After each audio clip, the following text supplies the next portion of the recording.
Hands at work giving the cure in Clonfert, around the world in 6 years by yacht, and the magical emotive music of Peadar Ó Riada is commemorated. And you're very welcome to the programme. Today we're coming to you from Clonfert, just about 5 miles from Banagher in the County Offaly. Because every time on Nationwide we do a story about faith healing, well, they're equally comfortable with symphony orchestra or traditional Séan. Well, a new publication is now out, and it gives a unique additional insight into the private and public life of this man, a man who is seen as one of the most significant artistic figures in 20th century Ireland. For me, the inspiration of this book was Sean himself, his wide personality, the fact that he was a spark that ignited people all around him. For me, he was really the only genius I ever met.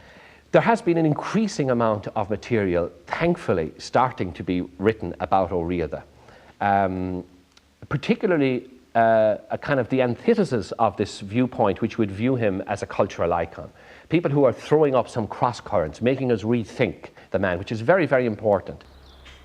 He came here to Cooley, I suppose, as a homecoming, because his mother nearly married straight across the road here. Before she married her husband from Clare. And he had a lot of relations around here. I mean, the music for Mícheál was Cushaghairig. He heard it all, his mother singing various songs, the banks of Salon and so on, growing up. So he would have been very au fait with the culture of the area. I think slightly afraid of it, to the extent that his mother was a very formidable character, and he might have associated a bit of that with her place of origin. But he was adamant that he was going to go to the Gaeltacht once he'd made that choice. And when we came back here, it was very much a homecoming. And as part of the recent Cork Folk Festival, Peadar continues this very special musical tradition, considerably influenced, like his father Sean, by West Cork Gaeltacht roots. I only lately realised I spent the last 13 years working in a project called Queen Artilleira, and I can't remember exactly why I got stuck into it. But the words, the Queen itself, as Eileen Duffy Chunel composers, was something that really got to me, and it still does.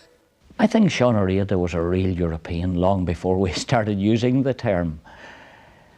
In some ways, he showed Irish people in the 50s, in the artistic world, that you could do it. And he was able to do it. He could deal with big orchestras, he could deal with almost anything. He was a man who wanted to learn all the time. And I think he showed Ireland that we were Europeans, we didn't need to have any apology for it, we could still dig inside ourselves and bring something wonderful out from Ireland to give to Europe. The television was in its infancy in this country, and he was interested in film and television for a while, until he kind of saw the nuts and bolts of it. And he did covered a lot of local stuff, writers and things. He did series based on various themes. I found that his use of the music, the way that he engaged with the music, brought so much emotion to the whole domain of Irishness that it opened up the language through the music. And I think there are many people who would have felt that as well. I found myself back in Cork kind of gazing fixedly at the Blasket Islands, having my epiphany along with lots of other people of my generation.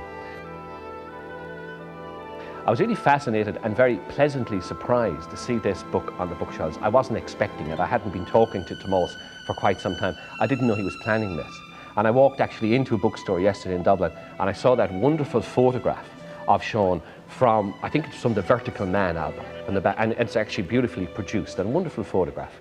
The translations of the Irish language articles in Core are really amazing to read and throw a great light on a lot of conflict, I think, in the man himself at that particular time as a young man. He had a devoted wife, he had a devoted family, and I can remember that I'm saying once to Sean O'Shea, you know, the best thing in life, you know, is to have a family and to come home to them, and he really felt that. Louis was waiting in the upstairs room when news came from the intensive care unit that Sean had died. It was about 11 o'clock at night. The two nurses who told her said she should stay in the room until the doctors came to give her the news officially. The question then arose, what should they do about Ruth? Should they waken her or let her sleep, since there was nothing to be done now? They decided at last to awaken her with the bad news. "I know," was her immediate reply. She bowed her head and said, "Just think of that. He came in here a while ago, in through that door there, and I sent him away." They all stayed silent for a long time.